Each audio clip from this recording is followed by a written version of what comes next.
पास सब कुछ है, नेम फेम पैसा सब कुछ है, लेकिन फिर आप राजनीति चुने क्यों? राजनीति शुद्ध रूप से एक समाज का सेवा धर्म है। और प्रश्न सवाल आपसे रहेगा कि नरकटियागंज जो असेंबली है, वहाँ के लोगों का एक उम्मीद आप में झलक रहा है। ये देखिए, वो मेरा गृह क्षेत्र है।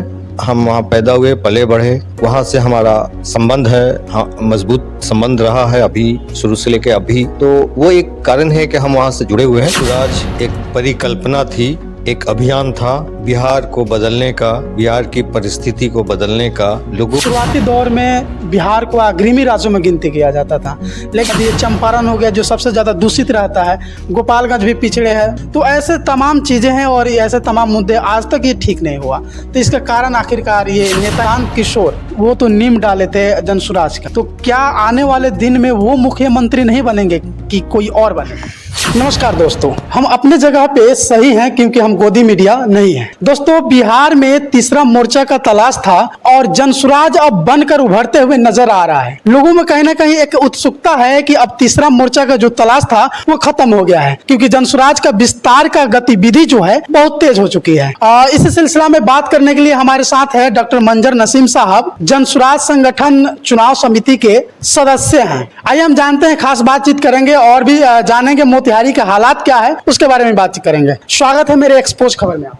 जनसुराज की तरफ से आप साथियों का भी स्वागत है। आप चुनाव समिति संगठन का जो है आप सदस्य हैं जनसुराज, तो इसमें 7 ही लोग हैं आप लोग। तो सबसे पहले जानना चाहूंगा कि ये 7 लोग जो हैं, आप लोग का कार्यवाही क्या रहेगी पूरे बिहार में, और ये 7 ही आदमी क्यों? जनसुराज एक परिकल्पना थी, एक अभियान था बिहार को बदलने का, बिहार की परिस्थिति को बदलने का, लोगों को जागरूक करने का काम उस अभियान का था, जो लगभग बिहार के अभी 70% एरिया तक पदयात्रा के माध्यम से किया जा चुका है। अब इसी वर्ष 2 अक्टूबर को एक विशाल सभा करके पटने के वेटनरी कॉलेज ग्राउंड में इस अभियान को दल का रूप दिया जाएगा, जिसका नाम जनसुराज पार्टी होगा। और ये राजनीतिक पार्टी की तरह जो अन्य पार्टियां हैं बिहार में, उनके क्रियाकलापों से, उनके प्रयासों से जो ना हुआ है अभी तक बिहार में, वो हमारा लक्ष्य है और वही हमारा जनसुराज का उद्देश्य है।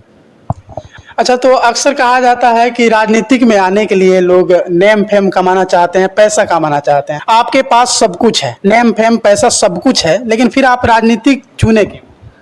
अच्छा सवाल है आपका। राजनीति अपने इच्छाओं को पूरी करने के लिए अगर कोई करता है तो ये समाज के लिए दुर्भाग्यपूर्ण बात, उस राजनीति को वो एक तरह से दूषित करता है। राजनीति शुद्ध रूप से एक समाज का सेवा धर्म है। राजनीति जो हम नाम लेते हैं, politics is the way to help the society grow. अभी तक के वर्तमान व्यवस्था में जो लोग भी सत्ता में बने हुए हैं पिछले कई दशकों से, उसमें 2-3 पार्टियां मुख्य हैं, आरजेडी, जेडीयू और बीजेपी। इन तीनों ने प्रयास किया है, भरपूर प्रयास किया है, हम मानते हैं प्रयास किया है। उसके बावजूद आप लोग हमारी बात से सहमत होंगे कि आज के डेट में ये सरकारी आंकड़ा है, एक व्यक्ति का बिहार में प्रति व्यक्ति आय 35,000 रुपया सालाना है।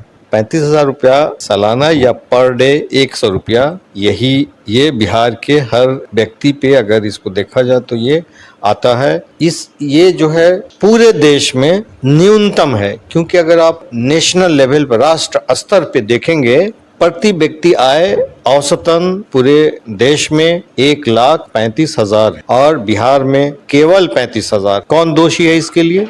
वो जो सत्ता में बने रहे हैं पिछले कई दशकों से, वही इसके लिए दोषी हैं। उनकी योजनाएं, उनका विजन या उनकी प्लानिंग में कमी थी, उनके प्रयासों में कमी थी। इसलिए एक नया प्रयास शांत किशोर की अगुवाई में बिहार में चल रही है और इस प्रयास में बुद्धिजीवी लोग, पढ़े लिखे लोग, कमजोर वर्ग के लोग, साधन संपन्न लोग, सब लोग जुड़ रहे हैं और सबका एक ही प्रयास होगा कि बिहार की परिस्थिति को बदला जाए, न कि अपने निजी स्वार्थ के लिए राजनीति का उपयोग किया जाए। जो सवाल आपने किया, तो मुझे इस राजनीति को एक माध्यम बनाना है बिहार के करोड़ों लोगों का जीवन स्तर अच्छा करने के लिए।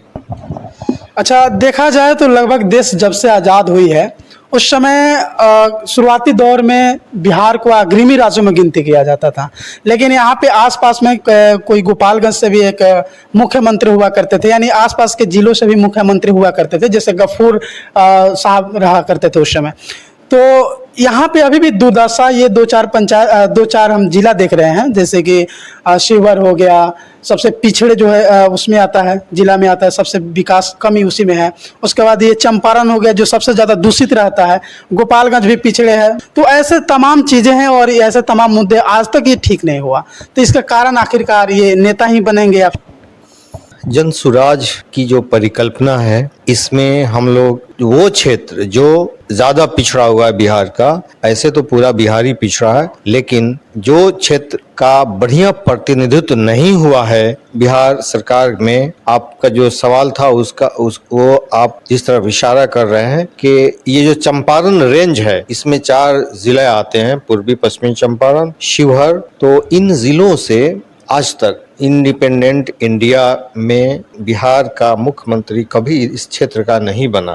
तो ये एक कारण हो सकता है कि इधर के लोगों को अपने एरिया के लिए कोई बढ़िया नेतृत्वकर्ता नहीं मिला, इसलिए इधर की जो भागीदारी होनी चाहिए थी राजनीतिक और सामाजिक स्तर पे, वो नहीं मिल पाई। दूसरा इसका संदर्भ है जो इसी सवाल से जुड़ा हुआ है कि इसकी जो राजनीतिक भागीदारी या इसका जो वाजिब हक था इस क्षेत्र का, चंपारण रेंज का, ये नहीं मिला है। पिछले कांग्रेस के रिजिम से लेकर के लालू प्रसाद और आरजेडी के बाद जदयू और बीजेपी के रिजिम तक आज तक इस क्षेत्र का उचित प्रतिनिधित्व नहीं हो पाया है। तो जनसुराज का मानना है कि हम लोग निश्चित तौर पर इस क्षेत्र से भी संभावना है कि हम लोग इस क्षेत्र से भी एक आगे आने वाले दिनों में मुख्यमंत्री देखने को मिल सकता है।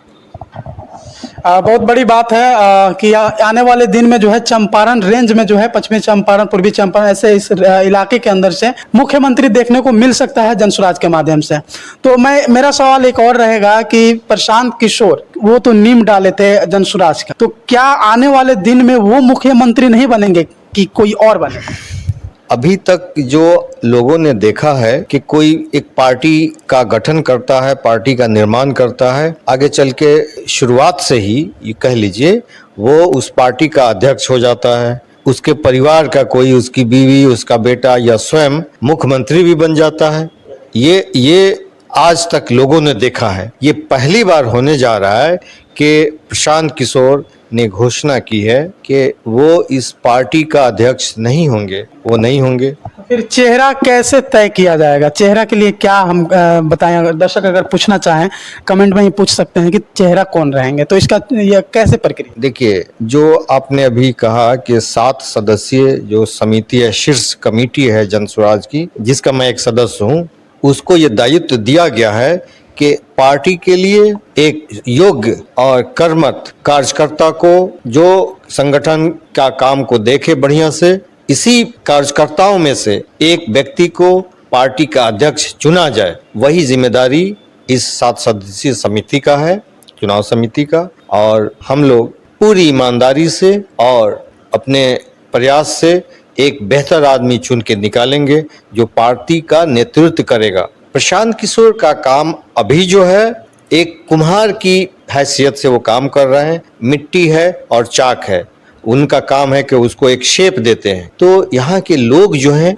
यहाँ के लोग वो एक मिट्टी की तरह है और हम उस चाक पे योग्यता है, राजनीतिक समझ है, एक राजनीतिक सोच है, उससे वो हम लोगों को, हम यहाँ के जो लोग हैं जो जनसुराज से जुड़ रहे हैं, उनकी राजनीतिक समझ, सूझबूझ, उनकी योग्यता को वो नया आयाम दे रहे हैं। और ये सब जितनी भी हम लोग का प्रयास है, इसका एक ही लक्ष्य है कि हम बिहार को विकसित राज्यों के बराबरी में ला करके खड़ा करें।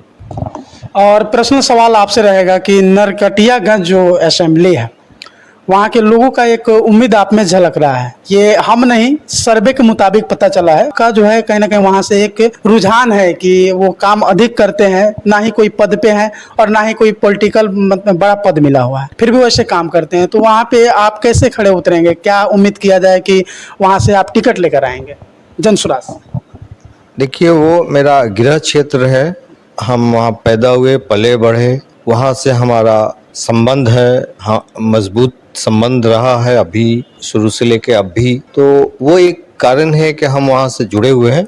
ऐसा नहीं है कि हम अपने आप को वहीं तक सीमित रखे हैं। एज ए डॉक्टर या फिर एज ए पॉलिटिशियन हमारा लक्ष्य पूरे बिहार को बदलना है। तो इसलिए वो तो समय के अनुसार तय होगा और हम लोग देखेंगे कि जो लोग अच्छा काम कर रहे हैं, जिनका कार्यकर्ताओं में ज़्यादा जिनका रुझान बढ़िया आ रहा है कार्यकर्ताओं की तरफ से, और एक सर्वे के हिसाब से जो आगे होंगे उनको पार्टी कैंडिडेट बनाएगी और ये समय आने पे तय होगा।